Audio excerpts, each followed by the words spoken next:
tell you where you can start if you want to be an actor or performer. Have you ever wanted to work in TV, film or theatre, but you're just not quite sure where to start? Well, I'm going to give you all the tips and tricks so that you can take your first step in your performing career. So the first thing you need to do if you want to work in TV, film or theatre is get yourself some training, and some high quality training. You want to make sure that you're going to a coach who's going to help develop your skills and your technique. Whether it's acting, singing or dancing, they are all skills and need to be developed so that when you go into those audition rooms, not only do you have the technique and skills you need to a high enough level, but you also have the confidence to go in there and perform your socks off. So the first thing you need to do is find a great coach and a great class that you can go to. There are tons in your local area, and if you're really struggling to find some, there will be plenty online. There's some great coaches out there. It's just about finding them. Don't be afraid to test the waters and try several classes to find out where's going to be best for you.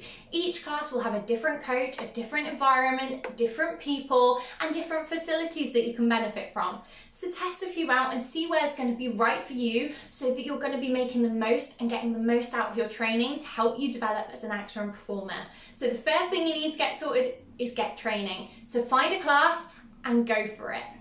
The second thing that you need to think about is creating yourself a performer CV.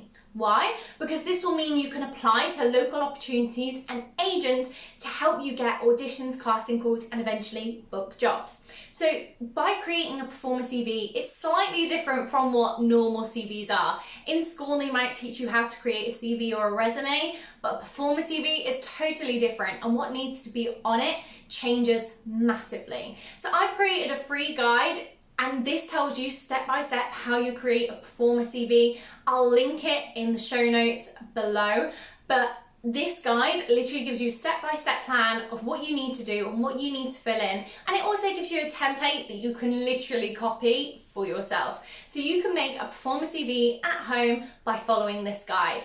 That will allow you to apply to opportunities and agents and then send your stuff off to casting directors and creatives so that you can get booking some jobs. The third thing you need that goes hand in hand with having the performer CV is having a performer headshot. Now, if you've got the money and you're able to get some professional shots done, you absolutely can. I did that when I was going full time into this as a career. I only got professional shots done at that stage. The rest of the time I either did them myself at home or I reached out to a local university where there were photography students, and I said, in exchange for having a copy of all the shots for the day, I will go and be their model for free. So they got a model to help them build their portfolio, and in exchange I got the shots, and that included a headshot. So I didn't have to pay for any shots until I was going into the industry professionally. So utilise what you've got. If you haven't got the funds, don't stress. Don't force yourself to buy these really expensive headshots when you don't actually need them for the stage that you're at. As long as they're benefiting you and serving you in the right way for where you're at in your career, you don't have to spend loads of money. You can set up your headshot at home. So you can have really great lighting, a plain background, try a number of different necklines, see what angles and things work for you. And then you can get some really great shots at home for free. There's also a guide on this, which I'll also link below. So if you're wondering how to create a great headshot at home and headshot tips for shooting, then this is the guide that's going to give you step-by-step information on exactly how to do that. Once you've done all of those things, you've got training, you've got your performer CV, and you've got headshot, now you can start applying to local and small opportunities.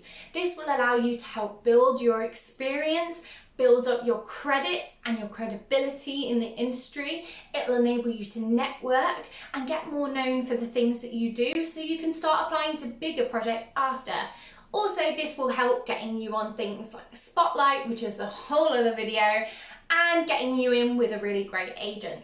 You can also then, once you've got those three things, the training, the headshot and the performer CV, those three things will help you apply to agencies. Now, most of the time you'll probably need some footage there as well. Don't panic if you don't have any showreel footage. What you can do is you can record some high quality self-tapes and send them along, and then you can look at getting an agent. Agents are a really great tool to help you get further and apply to bigger and broader things in the industry. So they are the things you need to do if you want to get started as an actor or performer. There are a lot more things that we could cover in this episode, so I'm going to break them down, giving you step-by-step information in the episodes to come.